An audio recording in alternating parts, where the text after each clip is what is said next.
ఈవీ9 national news కు స్వాగతం. ముందుగా హెడ్లైన్స్. పహల్గాం ఉగ్రదాడి, పాకిస్తాన్ నుంచి అన్ని రకాల దిగుమతులపై భారత్ నిషేధం. ఇంద్రమిల్లుపై ప్రభుత్వం కీలక ప్రకటన, పొంగులేటి శ్రీనివాసరెడ్డి.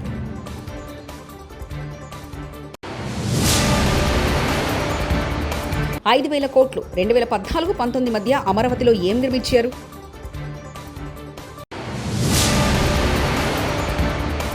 ఆంధ్ర అంటే అమరావతి ఒకటే కాదు, సాకి శైలజనాథ్. పహల్గాం ఉగ్రదాడి తర్వాత భారత్ పాకిస్తాన్ సంబంధాలు మరింత దిగజారాయి. ఈ క్రమంలోనే భారత ప్రభుత్వం పాకిస్తాన్ నుంచి అన్ని రకాల దిగుమతులపై నిషేధం విధించింది. జాతీయ భద్రత, ప్రజా ప్రయోజనాల దృష్ట్యా ఈ నిర్ణయం తీసుకున్నట్లు వాణిజ్య మంత్రిత్వ శాఖ ఒక ప్రకటనలో తెలిపింది. ఈ నిషేధం వెంటనే అమల్లోకి వచ్చింది. రవాణాలో ఉన్న వస్తువులతో సహా పాకిస్తాన్ నుంచి వచ్చే లేదా ఆ దేశం నుంచి రవాణా అయ్యే అన్ని ఉత్పత్తులపై వర్తిస్తుంది. పేదోడి ఇంటి నిర్మాణానికి 5 లక్షలు ఇస్తున్న ఏకైక రాష్ట్రం తెలంగాణ అని మంత్రి పొంగులేటి శ్రీనివాసరెడ్డి తెలిపారు. ఏడాది 22,000 కోట్లతో 4.50 లక్షల ఇందిరమ్మ ఇళ్లను నిర్మిస్తామని ప్రకటించారు. పైలట్ గ్రామాల్లో ఇళ్ల నిర్మాణం చురుగ్గా జరుగుతుందని అన్నారు.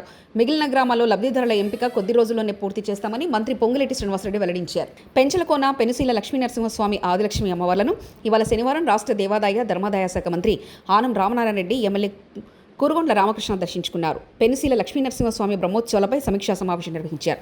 ఈ సమావేశంలో మంత్రి ఆనం రామనారాయణ రెడ్డి, కురుగొండ్ల రామకృష్ణ పాల్గొన్నారు. బ్రహ్మోత్సవాలలో తీసుకోవాల్సిన జాగ్రత్తలపై అధికారులతో మంత్రి ఆనం రామనారాయణ రెడ్డి ఆరా తీశారు. ఈ సందర్భంగా మంత్రి ఆనం రామనారాయణ రెడ్డి మీడియాతో మాట్లాడుతూ పెంచలకోన లక్ష్మీనరసింహస్వామి బ్రహ్మోత్సవాలకు వచ్చే భక్తులకు ఎలాంటి ఇబ్బందులు లేకుండా పటిష్ట చర్యలు తీసుకోవాలని అధికారులకు మంత్రి ఆనం ఆదేశాలు జారీ చేశారు. ఆంధ్రప్రదేశ్లో ఏపీ రేషన్ కార్డుదారులకు ప్రభుత్వం గుడ్ న్యూస్ చెప్పింది. కొత్త రేషన్ కార్డులను జారీ చేసేందుకు కసరత్తు చేపట్టిన సర్కార్ కార్డుల జారీగా ముందుగా రేషన్ కార్డుకు ఈకేవైసీ ప్రక్రియను మొదలుపెట్టింది. ఇందుకోసం ఓ గడువును కూడా విధించింది. ఏప్రిల్ 30 వరకు రేషన్ కార్డు ఈకేవైసీ చేసుకునేందుకు గడువు విధించింది సర్కార్. అయితే ఏప్రిల్ 30 తేదీ దాటినప్పటికీ కొందరు ఈకేవైసీ ప్రక్రియను పూర్తి చేయలేదు. పలు కారణాలతో ప్రజలు ఈకేవైసీని పూర్తి చేయలేకపోయారు. ఈ క్రమంలో ఇలాంటి వారి కోసం ప్రభుత్వం తీపి కబురు చెప్పింది. ముఖ్యమంత్రి చంద్రబాబు నిధి విధానాలతో ఏపీ తీవ్రంగా నష్టపోతుందన్నారు మాజీ మంత్రి అంబటి రాంబాబు. అమరావతి అంతా భ్రమరావతి అని ప్రజలు గమనిస్తున్నారని చెప్పుకొచ్చారు. 2014-19 మధ్య అమరావతిలో ఏం నిర్మించారు? ఇప్పుడు 3 ఏళ్లలో ఎలా పూర్తి చేస్తారని ప్రశ్నించారు. విభజన హామీలు అడగరు కానీ వరల్డ్ క్లాస్ క్యాపిటల్ నిర్మిస్తారా అంటూ మండిపడ్డారు. ఎకరాలను తీసుకుని అమరావతి నిర్మాణం చేస్తామని ఆ రోజు ప్రకటించారు. 5 సంవత్సరాల్లో చంద్రబాబు నాయుడు గారు అమరావతి నిర్మించడంలో శరవేగంగా ముందు కదిలామని చెప్పారు. అద్భుతమైన నగరాన్ని సృష్టిస్తున్నామని చెప్పారు. కానీ 5 సంవత్సరాల తరువాత అద్భుతమైన నగరం పత్రికల్లోనూ వీడియోలోనూ కనిపించింది కానీ అక్కడ మాత్రం కనిపించలేదు. It's a failure. 5 సంవత్సరాల్లో అమరావతి నిర్మాణంలో చంద్రబాబు నాయుడు గారు అట్టర్ ఫెయిల్యూర్ అయ్యారనేది జగమెరిగిన సత్యం. చంద్రబాబు నాయుడు గారు ఏం చెప్పారంటే ఈ 5 సంవత్సరాల్లో 48,000 కోట్ల రూపాయలు ఖర్చు పెడతానని చెప్పారు. 48,000 కోట్ల రూపాయలు ఖర్చు పెడతామని చెప్పారు. 41,170 కోట్లు టెండర్లు పిలిచారు. విన్నారు కదా, 48,000 కోట్లు ఖర్చు పెడతామన్నారు. 41,000 కోట్ల రూపాయలు పైచిలకు టెండర్లు పిలిచారు.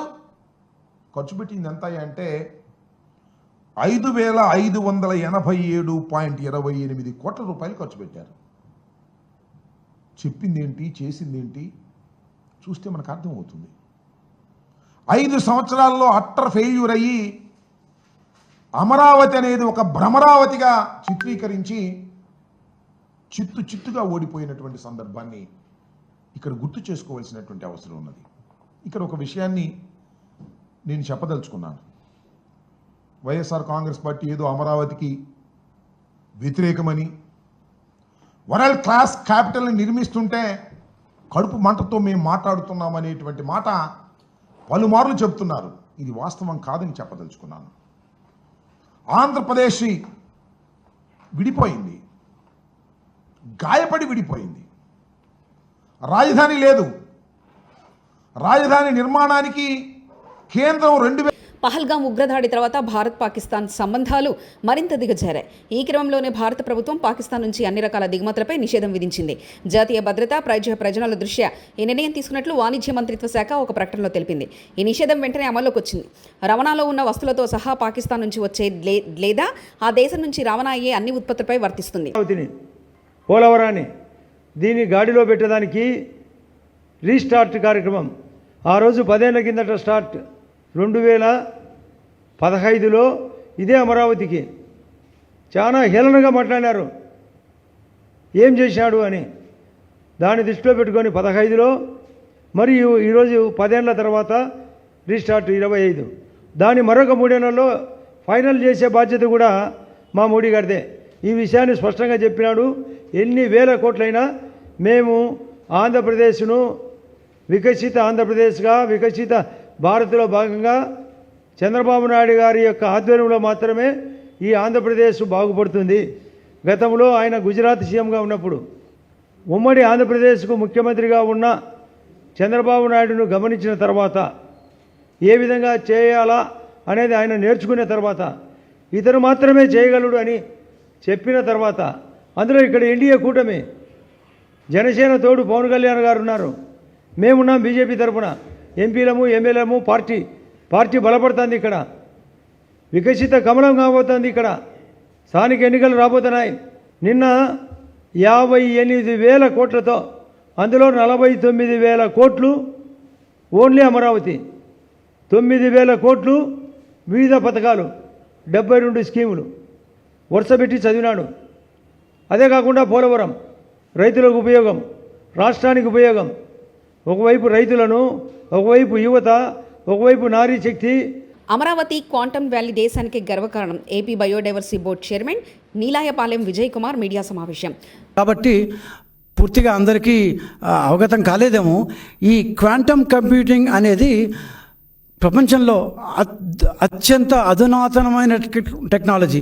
ఈరోజు మనం వాడే కంప్యూటర్ల కంటే, మనం వాడే సిస్టమ్స్ కంటే 100 రెట్లు ఫాస్ట్గా పనిచేసేదే క్వాంటమ్ కంప్యూటింగ్ అనేది. సో ఈ క్వాంటమ్ కంప్యూటింగ్ ద్వారా మనం ఎంతంత పెద్ద డేటానైనా అత్యంత ఈజీగా సునాయాసంగా చేసేయచ్చు. ఇట్లాంటివి ఇప్పటిదాకా భారతదేశంలో లేనే లేదు. భారతదేశం ఏంటి, ఆసియా ఖండంలోనే లేనే లేదు. కేవలం యుఎస్, యూరోప్లో ఒక 5-6 ప్రదేశాల్లో మాత్రమే ఈ క్వాంటమ్ కంప్యూటింగ్ ఉంది. ఓ రకంగా కేవలం నాసా, గూగుల్ లాంటి వాటికే పరిమితమైన ఈ క్వాంటమ్ కంప్యూటింగ్ వితిన్ 7 months 7 నెలల్లోనే ఆంధ్రప్రదేశ్ అమరావతిలో జనవరి 1 చంద్రబాబు నాయుడు ఎంత ధైర్యంతో తేదీ కూడా చెప్పేశాడు. కమలాపూర్ మండలం గుండేడు గ్రామంలో దేవాలయాల అభివృద్ధికి నా వంతు సాయంగా 10 లక్షల రూపాయల విరాళాన్ని ప్రకటించడం జరిగింది. ప్రజలందరికీ నా నమస్కారాలు తెలియజేస్తా ఉన్నాను. ఇవాళ గుండేడు గ్రామం నుంచి మొత్తము అన్ని కులాలకు సంబంధించిన పెద్ద మనుషులు, అన్ని పార్టీలకు సంబంధించిన నాయకులు అందరు కూడా ఇవాళ నా దగ్గరికి రావడం జరిగింది. నేను గుండేడు గ్రామ ప్రజలకి రేపు ఆ జాతర అనేది అద్భుతంగా టెంపుల్లో మీరు సెలబ్రేట్ చేసుకోండి. నేనే ఒక బాధ్యత కలిగా శాసనసభ్యునిగా ఆ ఊరికి పెద్ద కొడుకుగా నేనే 10 లక్షల రూపాయలు ఆ గ్రామానికి విరాళం కూడా ఇస్తా అని చెప్పి సందర్భంగా. అయ్యో రైతన్న, అకాల వర్షానికి చేతికొచ్చిన పంట బురదపాలయ్యే. జయశంకర్ భూపాలపల్లి జిల్లా మహాదేవపూర్ మండలం ధాన్యం కొనుగోలు కేంద్రంలో కాంటాలు ఆలస్యం అవ్వడంతో అకాల వర్షానికి బురదపాలైన పంట.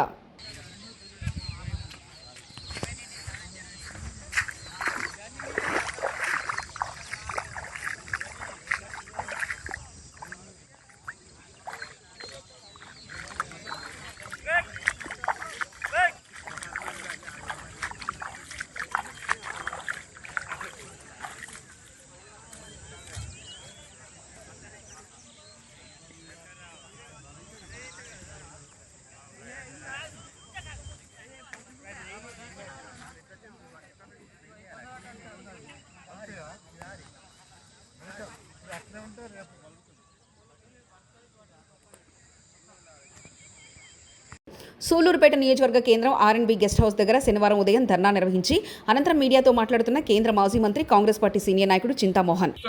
శ్రీ సిటీకి వచ్చినప్పుడు జవాబు చెప్పాల్సిన బాధ్యత మీద తెలియజేస్తాం. రెండవది, మనవరం బెల్ ఫ్యాక్టరీ ప్రతి ఇంటికి ఉద్యోగం ఇచ్చేటట్టుగా మేము తీసుకొని వచ్చాం 2010లో. దాన్ని ఆపేశారు. దాన్ని ప్రారంభించాలని కాంగ్రెస్ పార్టీ తరఫున మేము డిమాండ్ చేస్తూ ఈ ప్రాంతంలో ఉన్నటువంటి నిరుద్యోగుల గురించి కన్నీళ్ళు వస్తున్నాయి. చదువుకున్నారు, బీటెక్లు చదువుకున్నారు, గ్రాడ్యుయేట్లు అయ్యారు, ఉద్యోగాలు లేక కన్నీళ్లతో ఇళ్లలో తల్లిదండ్రి పెట్టిన అన్నం తింటూ కష్టాల్లో ఉన్నటువంటి ప్రతి నిరుద్యోగికి ఆదుకోవాల్సిన బాధ్యత ప్రభుత్వాల పైన ఉంది. చివరిది స్థానిక సమస్యలు. అవినీతి ఎక్కువైపోయింది. సూళ్ళూరుపేటలో, అటు సూళ్ళూరుపేట నాయుడుపేటలో తహసీల్దార్ ఆఫీస్ అంతా అవినీతిమయం. ఒకరిని చూసి ఇంకొకరు పడదు, తహసీల్దార్ని చూసి డిప్టీ తహసీల్దారు పడదు, డిప్టీ తహసీల్దార్ని చూసి తహసీల్దార్కు పడదు. ఈయన పాటికి ఈయన దోచుకుంటున్నాడు, ఆయన పాటికి ఆయన దోచుకుంటున్నాడు. పోలీసులు కళ్ళు మూసుకొని హాయిగా నిద్రపోతున్నారు. మరి ఏం చేస్తున్నారు? పోలీస్ శాఖ దరిద్రంగా ఉంది. సూళ్ళూరుపేట పోలీస్ శాఖ నేను ఖండిస్తున్నాను. మాకు అన్ని ప్రతి చిన్న విషయం తెలుసు. ఇసుక లారీలు మొదలుకొని ప్రతి స్మగ్లింగ్ యాక్టివిటీ గురించి పోలీసుల చర్యలు మేము ఖండిస్తున్నాం. జాగ్రత్త పోలీసులు. యూనిఫార్మ్. పట్టణంలోని రింగ్ రోడ్ శ్రీ కళ్యాణ వెంకటేశ్వర స్వామి ఆలయం శ్రీ మహాసామ్రాజ్య పట్టాభిషేక ప్రథమ వార్షికోత్సవ సందర్భంగా ఆలయ ప్రధాన అర్చకులు పీసపాటి శ్రీమన్నారాయణ ఆచార్యుల పర్యవేక్షణలో గాయత్రి రామాయణం సంక్షిప్త రామాయణ స్వర్గాహనం నిర్వహించారు. అంటే కలగదు. ఎందుకు? ఆమె పాతివ్రత్యవహంలో ఉన్నది. ఎవరు రక్షించాలి? రామచంద్రుడే స్వయంగా వచ్చి ఆమెని రక్షించి ఆమె దగ్గరికి తీసుకువెళ్ళాలి. కాబట్టి ఆమెకి ఏమీ జరగలేదట, కానీ లక్కంతా కూడా దగ్ధమైపోయింది అని చెప్తున్నారు. కానీ ఆంజనేయుడు బాధపడుతున్నాడు. అయ్యో ఆత్మనంత చేసుకున్నాడు. అయ్యో ఎంత పని చేశాను, ఇదే కదా బుద్ధి లేనటువంటి పనులు ఇట్లాగే ఉంటాయి అని అనుకుంటున్నాడు. కానీ ఒక్కసారి సీతమ్మని చూడాలి అని మళ్ళీ అశోకవనం దగ్గరికి. ఆంధ్ర అంటే ఒక్క అమరావతి మాత్రమే కాదని, ఉత్తరాంధ్ర, రాయలసీమ కూడా రాష్ట్రంలో భాగమని, ఈ విషయాన్ని కూటమి ప్రభుత్వం గుర్తుంచుకోవాలని మాజీ మంత్రి సాకే శైలజ స్పష్టం చేశారు. అప్పులన్నీ తెచ్చి అమరావతిలో పెట్టడం తగదన్న ఆయన, ఇది ఖచ్చితంగా వెనుకబడిన ప్రాంతాల అభివృద్ధిని ఫలంగా పెట్టడమే అని తేల్చి చెప్పారు. అనంతపురంలో మీడియాతో మాట్లాడిన మాజీ మంత్రి సాకే శైలజనాథ్ ఇంకా ఏమన్నారంటే, రాజధాని ప్రాంతమైన అమరావతికి కృష్ణానది ముంపు ప్రమాదం ఉంది. నిజంగా ఆ భయం లేకపోతే దాదాపు 1100 కోట్లతో 5 ఎత్తిపోతల పథకాలు ఎందుకు నిర్మిస్తున్నారు? ఆ 5 లిఫ్ట్ స్కీమ్ చేపట్టకపోతే అమరావతి నిర్మాణానికి రుణాలు ఇవ్వలేమని బ్యాంక్ హెచ్చరించింది. శాఖ మంత్రి వచ్చి భూములు దండిగా ఉన్నాయని అక్కడ చెప్తారు. ఆయనకి నిజమో అబద్ధం ఆయన చెప్పాలా? జపాన్ వెనకల, సింగపూర్ వెనకల, లేకపోతే ఇంకో దాయకల పోయి ఇదేందిరా పోయి దేవరింత, ప్రతిసారి దేవరింత ఏంది? ఈ దేశంలో ప్రపంచంలోనే షావుకారులు మన దగ్గర ఉన్నారని చెప్తా ఉన్నారు. ప్రపంచంలో 1వ షావుకారి, 2వ షావుకారి, 3వ షావుకారి మన దగ్గరే. లక్షల కోట్ల రూపాయలు మన దగ్గరే. అట్లా వాళ్ళతో మాడుకోవచ్చు కదా పోయి ఆ సింగపూర్లో ఏంటో పాటు. ఎందుకంటే వేరే దేశం పోతే కొద్ది విషయాలు మీకు మాత్రమే పరిమితమవుతాయనే నమ్మకమా? నాకేం తెలియదు. మాకేది వేరే దేశాలు పోయి చూరు పోయిస్తాం అంతే. మాకేం తెలియదు. సేపు నా సింగపూర్లో మంగపోతావు, జపాన్లో మంగపోతావు, ఇంకోని మంగపోతావు. ఇక్కడే ఉన్నారు కదా చాలామంది. నరేంద్ర మోడీ గారు పెంచిన అదాని అంబానీ ఉన్నారు కదా, ఓ దగ్గర ఒక 10-15 లక్షల కోట్లు ఉన్నట్లున్నాయి. అంతేకాదు ఆ భారత ప్రభుత్వం పెద్ద పారిశ్రామికవేత్తలకు రుణమాఫీ చేసింది 12 లక్షల కోట్లు అనుకుంటా. మరి కనుక మీకు ఇబ్బంది ఉందేమో లేదో కానీ ముఖ్యమంత్రి గారు, మాకైతే మా లాంటి వాళ్ళకి తెలిసిన వాళ్ళకి, ఎందుకంటే మిమ్మల్ని చూసాము అసెంబ్లీలో చాలాసార్లు, మాకైతే ఇబ్బందిగా ఉంది. మీరు ప్రతి ఒక్కరు కోట్ వేసుకొస్తేనే వాడి పాపం ఎక్కి వాడి వంగి ఆ కోట్ వేసుకొని కూర్చోబెట్టుకోని కాఫీ టీలు తాపించి వాడు తీరా చూస్తే వాడు మన ఉరుసు కంపెనీ పెట్టుకొని మన భూములు తీసుకుపోతాడు, కానీ వాడు పైసా తేడు. So please don't play with the sentiment of the Andhra Pradesh people. మీకు పరిపాలన నిజంగా అభివృద్ధికి ఎట్లా ముందుకు పోవాలి, ప్రజలు ముందుకు ఎట్లా తీసుకెళ్ళాలి, సంక్షేమాన్ని అభివృద్ధిని ఒకే సమయంలో ముందుకు ఎట్లా తీసుకెళ్ళాలంటే మీరు జగన్మోహన్ రెడ్డి గారిని, రాజశేఖర రెడ్డి గారి యొక్క ఆశయాలతో పనిచేసిన వాళ్ళతో మీరు కనుక్కుంటే మీకు ఇస్తారు. మీరైతే మూసేస్తారు. ఏమన్నమాట అసలు మీకు తమాష కనిపించదా? చంద్రబాబు నాయుడు గారు అంతర్జాతీయ విమానాశ్రయం. పహల్గాం ఉగ్రదాడి, పాకిస్తాన్ నుంచి అన్ని రకాల దిగుమతులపై భారత్ నిషేధం.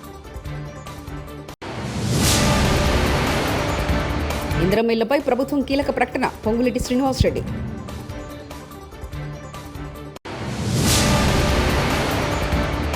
5,000 కోట్లు 2014-19 మధ్య అమరావతిలో ఏం నిర్మించారు?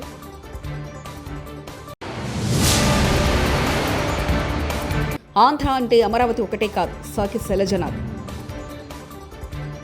ఇవి బులెటిన్ విశేషాలు. చూస్తూనే ఉండండి EV9 నేషనల్ న్యూస్.